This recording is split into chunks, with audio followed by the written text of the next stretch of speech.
Welcome back to my channel. Ito na naman si Inday Bagat, ang yung plus size na vlogger, no?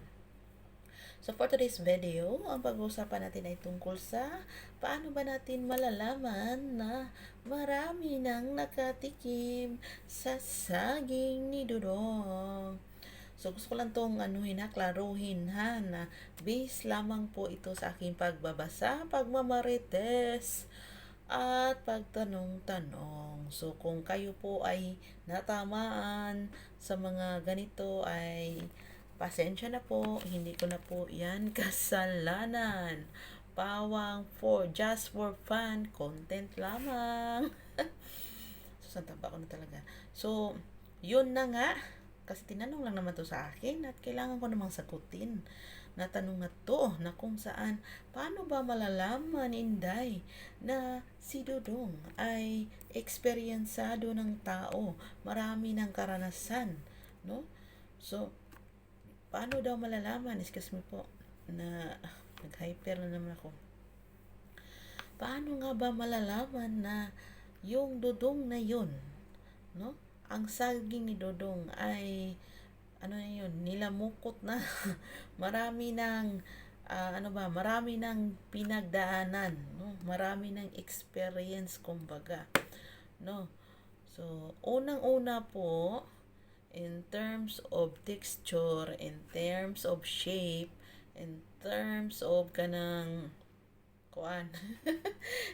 Andito na naman tayo sa mga ganitong bagay. Natatawa talaga ako sa mga ganito kasi I remember talaga na itong mga sinasabi ko ay naging totoo, na nalalaman na ganito yung lalaki na marami ng karanasan. Marami ng pinagdaanan ng kanyang saging. Kasi una, yung yung texture niya ay hindi na siya mahamis, hindi na siya pinkish, no? Marami na siyang marami siyang butlig, hindi na siya kasing mimis, hindi na siya ganong smooth. So hindi na siya pinkish. Pag tinignan mo ng ganun, bakit ba hindi na to siya nagpink-pink? Iba na yung kulay niya. Parang nabugbog na ba? Nabugbog na siya, itim-itim na ba? Tas marami na siyang mga dot. So, yan po ang isa sa bantayan ninyo mga girls, na ang kang Dodong ay marami ng mga sobrang dot. Kay it's a sign na po yan na meron siyang kanang sakit, no? Lalong-lalo na yung dot niya doon sa uluhan, no? Yung maraming dot doon mo makikita doon sa kwelyo ng kanyang yung mga warts, marami siyang warts, lalong-lalo na doon sa kwelyo ng saging. So, yan ang pinaka bantayan ninyo, lalo na kung ikaw ay LGBTQ, no? Bantayan mo talaga kasi isa yan sa mga cause na magkaroon ka ng sakit. Ang mga Dudong na maraming warts ang kanilang saging.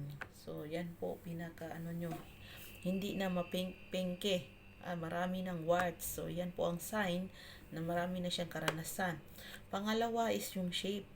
Yung shape ay sobrang baliko na, no? Noon ay tayo, straight siya, pero bigla na lang iba na yung direksyon na baliko. So, overuse na. So, marami na siguro nakakuan dyan, marami na nakasakay, marami na naka-joom, or palagi ba niyang inaano sa kanyang kamay, no? So, overuse na ang kanyang saging. So, bawal mo na yung kainin. Pag mga ganyan, so it's a sign na kailangan mo nang gumamit ng proteksyon. Huwag kang basta-basta na lang mag-joom. Kailangan may proteksyon ka. Kasi para lang din yan sa iyong sarili. Mga inday, mga Dodong, no? Ito yung sign, no, na marami na nakatikim sa saging na yun. So, kailangan tignan nyo kasi kung bulok na yun na saging, bawal na yun kainin at kayo ay magkasakit, mga inday, mga Dodong, no? Kailangan tignan nyo, lalong-lalo na dami ng warts doon, may itim na siya. Yan po ang pinaka tignan ninyo. Ang warts, doon kayo mag-focus sa may uluhan yan kadalasan, sa may kwelyuhan yan, no? So, ano pa ba? Yung shape, yung color, no?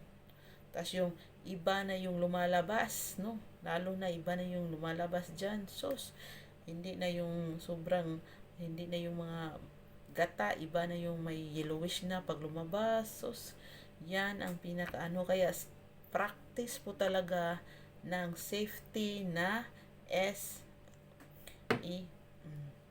Kailangan proteksyon po talaga palagi. Hindi po basta-basta na lang na ano, yung mga ganyanan. Kailangan may protection, no? So, sana may nakuha kayong kunting kaalaman galing kay Inday Bagad na kung paano mo ba malalaman na may experience na ang saging ni Dodong, no? Sa unang kita mo pa lang, ma-differentiate mo na yung saging na bulok at yung saging presko pa. At alam mo na yung presko, mapinky-pinkish pa yan at napaka-smooth po hawakan.